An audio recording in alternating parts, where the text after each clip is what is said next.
It's Triple Crown here, Sunday, September 1st, 2024, up at Shipshewana once again for the actual card show portion of the show. If you want to go check out my trade night vlog, that is up on the channel. This is the last card show before the start of football season, which I thought would be kind of an interesting angle to this one. I'll talk more about that as we go throughout. It turns out that this show had a lot of traffic in it, in my opinion.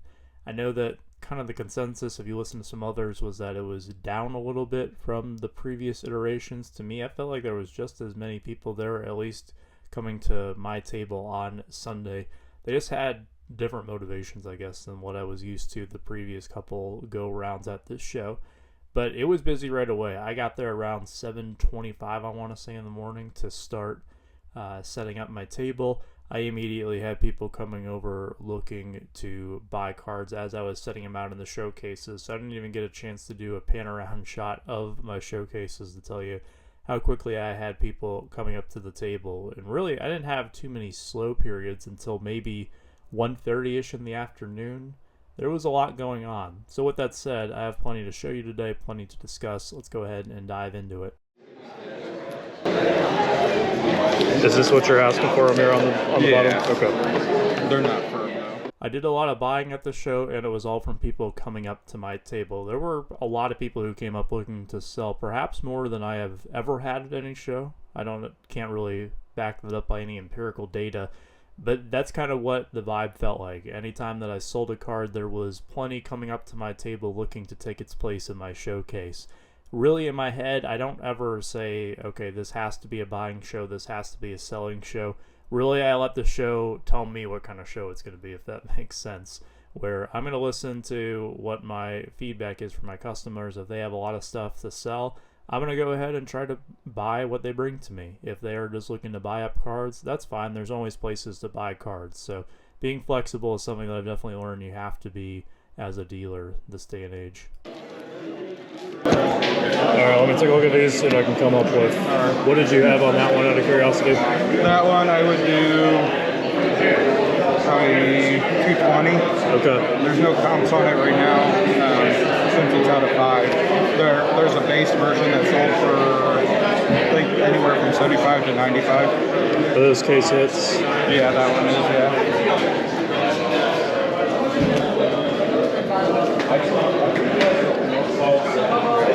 This is the one I'm going to be the most off on. This is what I was seeing on it. Interesting. That's come way down. Holy moly. Would you rather hold it? Or? Yeah. Okay. I got 60 into it, so I'm planning on grading it. I would give you the 60 on it. I'd be at 190 for the pair there, so 250 overall if you want to do that. This one I wouldn't be able to get less than 220 on it. Comps are 220 to 230. Yeah, I wouldn't be able to get there. But this one, how much would you be on just that one? Like 15 bucks? I could do that. Okay. This one I'll hold on to since the season's just starting. Yeah, no worries. And that one, I'll hold on to it for now. I'll see if I can get a better offer or grade it. Yeah, no worries. In hindsight, this is a deal I probably wouldn't have done. I was really only interested in that Carson Palmer if I could bundle it together with at least one of those two other cards, preferably both of them. But he didn't seem to like the number that I was offering on either the Bryce Young or the Ellie De La Cruz, and I ended up just walking away with the Carson Palmer. That's all right, though. There's still plenty of stuff to go after throughout the course of this show.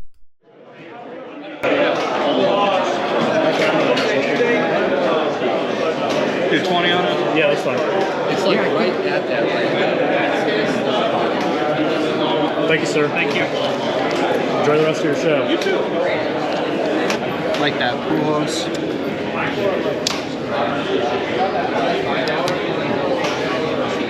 And I like the Corbin curve. Any others? I've got 100 on them. What are you thinking? I'd be close to 80. 80? I can do 85 on that. Yeah, that's probably. All right, cool. Showing you a little bit of what I was selling earlier on the day on Sunday. Some of my cheap baseball seemed to be among the most popular cards. I kind of led with my foot forward on the composite football. I talked about why in the video from the trade night, but it was the baseball that was picking up a lot of traction, which is something that I'm noticing more and more, where people tell me that I have some of the better baseball in the room. I guess a lot of people are used to seeing football everywhere, which is understandable because football is still the best seller.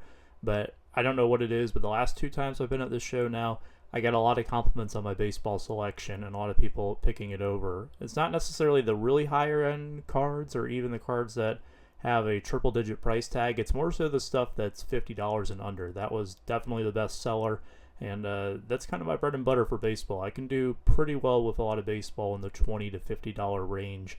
I don't know what it is. It's just something that I've always seemed to have an eye for, at least from my perspective.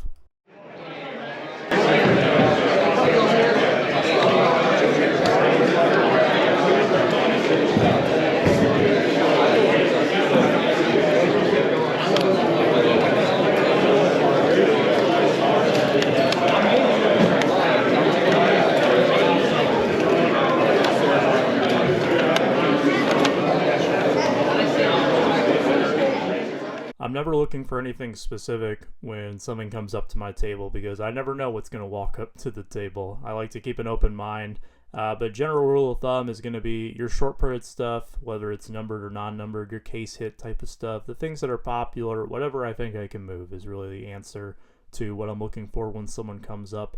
Now, there are times where I'm a little bit more picky as opposed to others. This is one of those times because I am not setting up again until the 3rd weekend in September.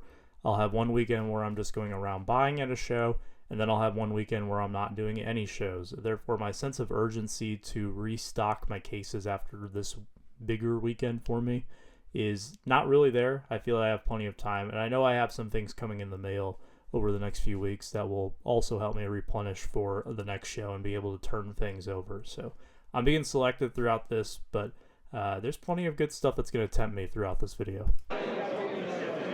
Do you know what you want from, or you want me to just tell you what I'm thinking? What are you thinking?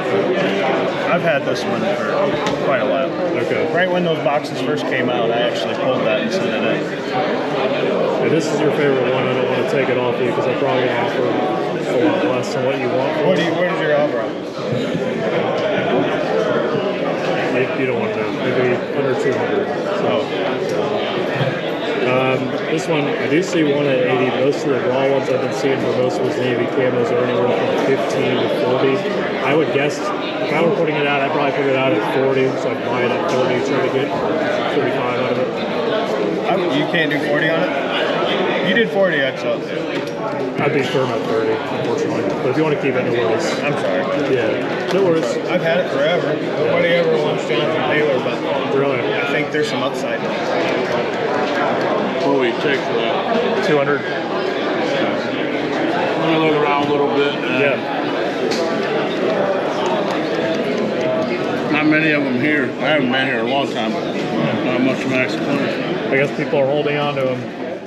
You'll notice again that lack of urgency on a lot of cards. A lot of people saying that I'll be back or I'll shop it around a little bit more. And I think a lot of it has to do with you saw a lot more collectors at this show as opposed to repackers, flippers, resellers, whatever the case may be. And there's a key difference between the two is that repackers are more easily regenerating their hobby spending money than, say, a collector, because the collector is taking the card and they're not going to get any monetary gain out of it, right? They are taking the card and adding it to their collection. The only way that money goes back into the hobby is if I, as the vendor, go out and buy new cards from people to put out there, and then they use that money to buy more cards as well. It's a bit more cyclical, that takes a little bit more time as opposed to selling to resellers where it's a constant flow and therefore they're able to buy more. At some point, Okay. last month we'll say. Where are you out of? Cincinnati area. Oh, very nice. Yep.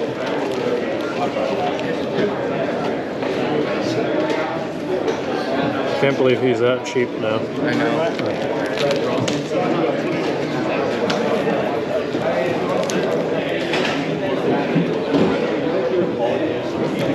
It's kind of cool. Yeah. I've always liked that one.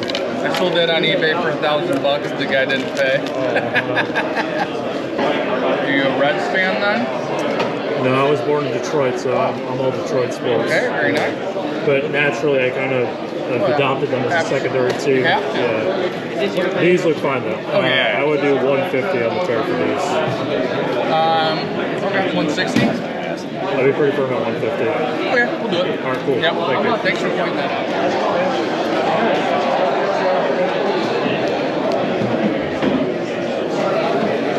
How much do you need for it? I don't know. You don't know. All right. After I finished up that Zion Williamson purchase, I ended up talking to a gentleman who was hanging out at my table, and it turns out he was someone who reached out to me on Instagram earlier in the week. He was interested in a few of the Colt Keith Finest cards I picked up in my Westchester vlog. Sure enough, they're still there at the top of that showcase, at least from your vantage point watching this video. He is looking to possibly pick up those, maybe my Max Clark auto. And part of what we discussed was a potential trade involving his Bobby Witt Jr. autograph here. He also shows me this really cool Miguel Cabrera auto from UD Timeline that I've never seen before. You can kind of tell that he didn't really have a price in mind for what he wanted for the Witt. We talked about it for quite a while, you know, what had people offered to him, what people had told him it was worth. Ultimately, my advice to him was to hold on to the card because it had some sentimental value. From what I was to understand, he hit it himself out of a blaster, if I'm not mistaken. It was kind of like one of those first big cards he ever hit. He wasn't sure if he really wanted to move it and at what price he would move it at. I told him you can't really replace that. Side story to that is that when I was going to college, I sold a few cards that were like that because I needed the money to pay for food and various other things that I would need going to college. One of them was a Clayton Kershaw auto. It was the very first autograph I ever pulled from a pack, and it was really before Clayton Kershaw became the future Hall of Famer that he is now. This was coming off, I think it was off the season where he won the Cy Young and the MVP, and I really felt like now was going to be the good time to sell it, and I really needed the money at the time, being about to be a broke college kid. But I still remember that card very vividly, and although I could go out and buy that card today, it's not overly expensive by any means. I'm sure there's one available on eBay. It wouldn't have the same effect, right, because it's not the one that I pulled from a pack. So that's something that I always give advice to people, is that unless you absolutely have to, or there's something you absolutely have to have, don't sell cards like that have sentimental attachment to them, because you might regret it later on depending on how sentimental or how attached you may be to your cards. But this was a fun exchange. We still made a deal for my Riley Green Blue Refractor as well as the aforementioned Colt Keiths, but it was cool to meet him and kind of shoot the breeze about various different subjects here. It's cool. Great, pretty well. For NT. For NT, especially Stars and Stripes, Yeah. that and the Midnight always grade tough, so that's a solid. Yeah, that's my midnight to 9. I think our Amon's an 8 or an 8.25. 25 on it? I wouldn't be able to get there. It's got to be at least, I'd say 33. You can keep it at 33. This is normally not a good sign when I'm putting a card back in a showcase, but believe it or not, we did get a deal done off camera at $3,000 for the JMO Shield. This was not my card, this one was Justin's, and it was the biggest card that I sold throughout the weekend. It was the biggest card I made at the Shipshewana show, but it went to a good home. If I'm not mistaken, this gentleman was with TNT Sports. You might remember from the March Shipshewana vlog, that awesome Amon-Ra St. Brown collection. Well, you're looking at one of the people behind it who kind of put that thing together. So it's going to be in a home with a lot of other really sick Lions cards.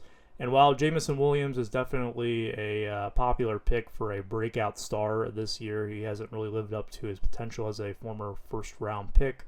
Hasn't really been healthy in his NFL career. This is a year that a lot of people have high expectations for him. Maybe he comes out of the gate super hot, has a bunch of touchdowns early on, and his cards go up. I'd rather take the sure thing now. Justin and I had been offered $3,000 since I took it on consignment a couple of different times. He wanted a little bit more for it, but after a while, people kind of tell you what a card is going to go for. Maybe I could have held out for that 32 or 33 number he was looking for, but quite frankly, we were close enough at this point. We had been offered at enough times where I felt like it was the best decision to move it, and it was to someone who I know is really going to appreciate it, which always makes the process a little bit easier selling a large card like this. So glad to see it going to a fellow One Pride fan who will show it the attention and care it deserves.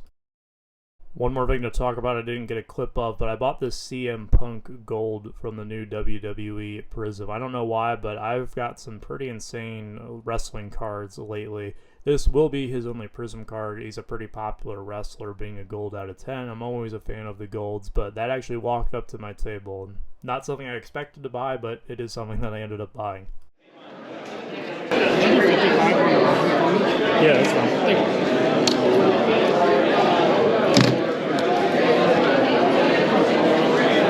All right, well, thank you. Thank you again. Enjoy the rest of the show. You too. Let me know if you need any help. So. How are you folks doing? Good, how are you? Doing well, thank you. I told Brad, the promoter, this, but the foot traffic was really good upstairs. You can probably notice that the background noise is a lot louder in that last clip. You can notice that I'm saying hello to multiple people at once while I'm making sales. I can't write down that sale right away because I'm trying to help other people out. They had a promotion going on where if you spent $25 with any vendor, you get one of those blue tickets there. And it was drawn later in the day where someone would win a Zion case, but that only applied to the vendors upstairs. Kind of a way to motivate people to check out the upstairs vendors since they're not part of, I guess, the main show floor in the barn. Definitely a great idea by Brad, and it's much appreciated by all the vendors set up there to incentivize people to head upstairs and see what we have for sale. I look at the Cosmic. Yeah. 24 too? Yeah, that's fine.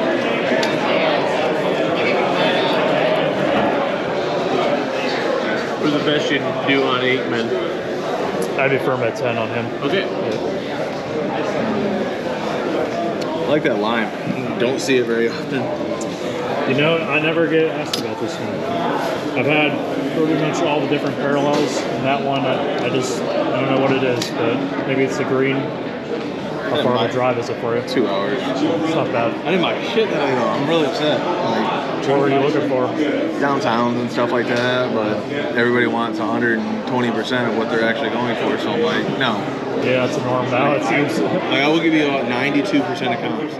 That's really all I have for this show vlog. I know I don't have like a big cool card to end it on. I ended up trading away my Will Levis Topps Chrome Auto out of the new composite. That was one of the big 3 composite cards I had that didn't move. I was happy to move at least one of them, but the composite, a lot of people thought it was cool, but they didn't seem to be buying singles, and I think a large part of that had to do with there weren't any sales of those singles yet, right? Because the product was brand new. So people were afraid to buy something without seeing some sales on it first. But there was a lot of interest in some of the larger cards. I don't feel like I had what people were looking for at this show, but part of that was because, again, I had been set up at Spooky Nook the 2 days before. I had set up at the trade night as well, meaning that I was somewhat picked over.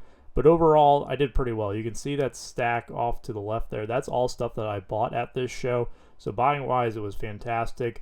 And I did still about the same amount of sales that I did as last time when I set up for Memorial Day weekend. So overall, I had a really good show. It was well worth the trip up there, and I can't wait to see what Brad has in store for 2025 because this show is only going to get bigger and better. That's it for me today. Take care, stay safe, and be kind.